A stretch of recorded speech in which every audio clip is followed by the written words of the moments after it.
Bismillahirrahmanirrahim. Assalamualaikum warahmatullahi wabarakatuh. Kepada segenap bangsa Aceh, kepada umat Islam yang ada di Nanggro Aceh Darussalam, wabil khusus kepada Bapak PJ Gubernur Aceh beserta Sekda, bahwa berkenaan dengan surat edaran pelarangan berdoa dan berzikir pada hari Jumat, Al-Faqir Tengku Abdul Wahid Al-Ashi menyampaikan kepada bangsa Aceh dan segenap kaum muslimin yang ada di Aceh, habis khusus kepada pemimpin kami yang tercinta Bapak PJ dan Sekda, bahawa perintah di dalam agama dengan dalil-dalil daripada Rasulullah sallallahu alaihi wasallam oleh Imam Al-Ghazali pernah menyatakan adab-adab pada hari Jumat.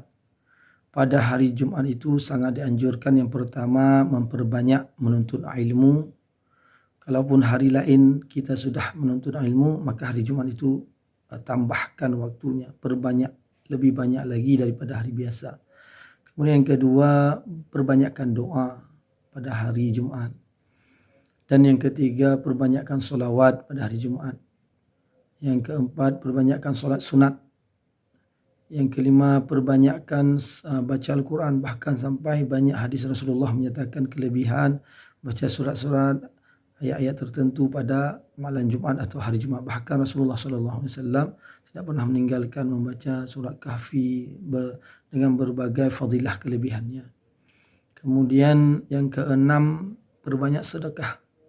Dan yang ketujuh, jadikan hari Jumat itu seperti hari raya, hari kemenangan, hari kebahagiaan.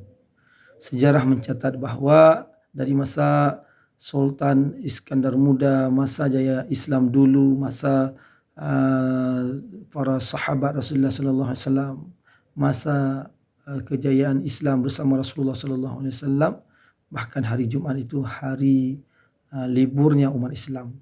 Di Aceh sendiri, mulai hari Khamis itu sudah mulai persiapan untuk melaksanakan Jumat pada hari Jumat.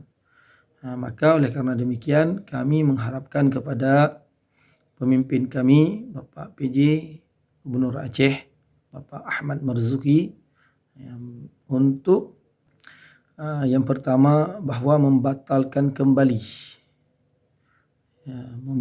kembali perintah tersebut, perintah pelarangan doa dan zikir pada hari Jumat yang diganti dengan olahraga. Ini merupakan adalah pelecehan terhadap agama, pelecehan terhadap syariat Islam yang sudah berjalan di Aceh. Ini yang pertama, kami minta untuk membatalkan kembali perintah tersebut. Kemudian yang kedua, kalau Bapak PJ, Pak Gubernur, Pak Ahmad Marzuki, anda tidak mampu mengurus bangsa Aceh, maka silahkan anda mengundurkan diri. Jangan memancing-mancing suasana yang sedang damai di Aceh. Yang ketiga, kepada bangsa Aceh, umat Islam, bahawa membiarkan penistaan terhadap agama itu adalah kemaksiatan yang besar, maksiat besar. Itu hukumnya haram, dosa. Maka haram membiarkan penistaan terhadap agama.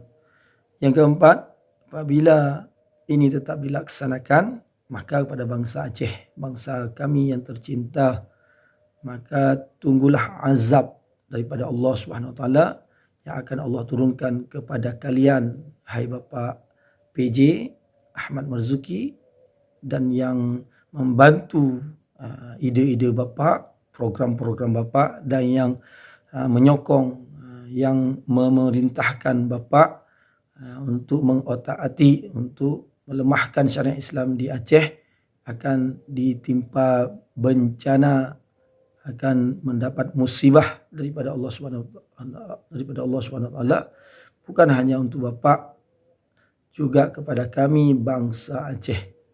Dan yang terakhir kami sampaikan bahwa insyaallah kami bangsa Aceh, kami masih ada putra-putra bangsa Aceh kami yang tidak akan pernah menyerah dengan pengkhianat-pengkhianat agama.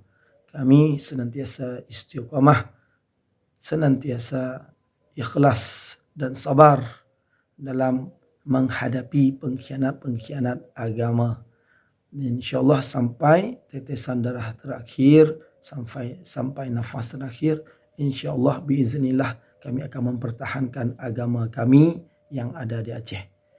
Ini adalah sebagai nasihat kami kepada Bapak PJ, Gubernur Aceh, kepada Sekda, dan kepada orang-orang yang berwenang, DPR kah atau siapa saja, dan kepada bangsa Aceh tidak boleh diam diri terhadap pelecehan terhadap agama, penistaan terhadap agama, penodaan terhadap syariat daripada baginda Rasulullah sallallahu alaihi wasallam.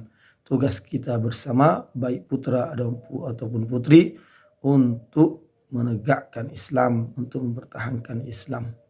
Demikian yang dapat kami sampaikan. Semoga dapat menjadi pencerahan sebagai nasihat daripada kami kepada umat Islam dan kepada pemimpin kami, yang ini adalah Bapak PJ Gubernur dan Sekda. Assalamualaikum warahmatullahi wabarakatuh.